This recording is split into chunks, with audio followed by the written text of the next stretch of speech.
I'm back. I'm making my return to YouTube. I hope you didn't miss me too much. I honestly didn't really miss you a lot. Stop being rude when I say that, but I didn't. But yeah, took some time off again because of international break. I always do, as you know, if you watch my channel. But I'm back to do a preview. And I just want to say, I don't understand why this game was on a Monday night. And anyone who is travelling up to Newcastle, I know that West Ham fans travel in the thousands. I've got massive respect for you and I commend you for doing it. Because that is freaking brutal on a Monday night. So, if you're going to go all the way up there and back within a few hours, then kudos to you.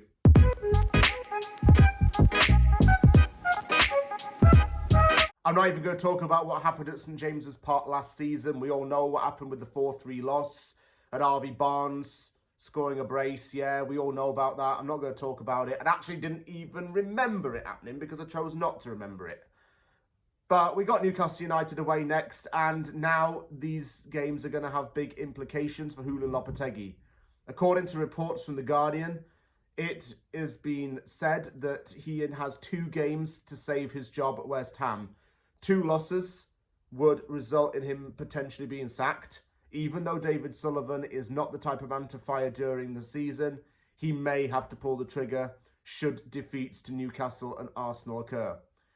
And that doesn't mean to say that I want West Ham to lose this game, but it does mean that the time will well and truly be ticking away should West Ham lose it.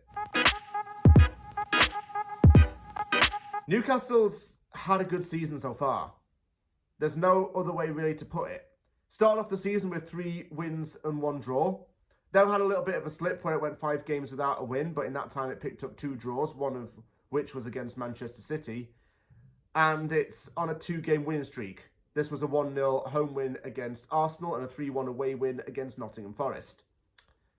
I think Newcastle's going to be one of the tough teams to beat, and it has been over the last 3 years. Having said that, we have been to St James's Park in the past and got good results there. We're talking about the 3-0 win in December 2018 or the 4-2 win on the opening day of the 21-22 season. However, this was before the huge takeover. And since then, the money's been invested. Eddie Howe's seen as the head of the long-term project at the club. And Newcastle's certainly getting back to glory days. The days of Robson and even before then, days of Kevin Keegan as well. So the club is certainly improving and going very high and far. I think that we will struggle against them because we have started to do so in the past. We've struggled to get wins now against Newcastle United. First player that definitely comes to mind is Alexander Isak because he has 5 goals this season. He is a very clinical, proper target man striker. Harvey Barnes as well used to score for Leicester when he played against West Ham. Now he's at Newcastle. He's scoring for Newcastle against West Ham. The curse never stops. Remember how it was like Lukaku always scored against West Ham? It's now Harvey Barnes doing it. It just never ends with us. This kind of thing. I think Joe Linton's actually playing really well. He's transitioned from the striker to the midfielder role and he's played so much better in that position. Sandro Tonali has come back from his suspension and he's started to really get involved in the team a lot more. I would say as well, Nick Pope is an excellent goalkeeper. He's always in contention to win the Golden Glove. And Bruno Guimaraes as well. Really good friend with Lucas Paquetá and really good midfielder too. Leader, captain, got a really good connection with the fans and the club. The name that springs to mind is Kieran Dyer.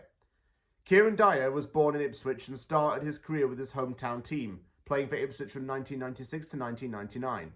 In 1999, he joined Newcastle United and spent 8 years in the North East, playing 190 games. He then played for West Ham for 4 years, and in that time he made only 30 appearances. Injuries started to kill him and his career.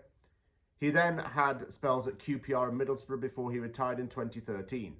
He's now a coach at Chesterfield. 3-0 Newcastle. I think we're going to lose this. It would just be typical kind of thing.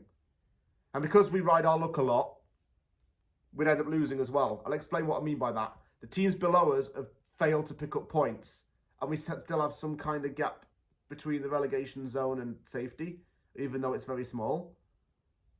I just know that we'll lose this game. I don't see us turning up in it all, and yeah, I just have to be the realistic type.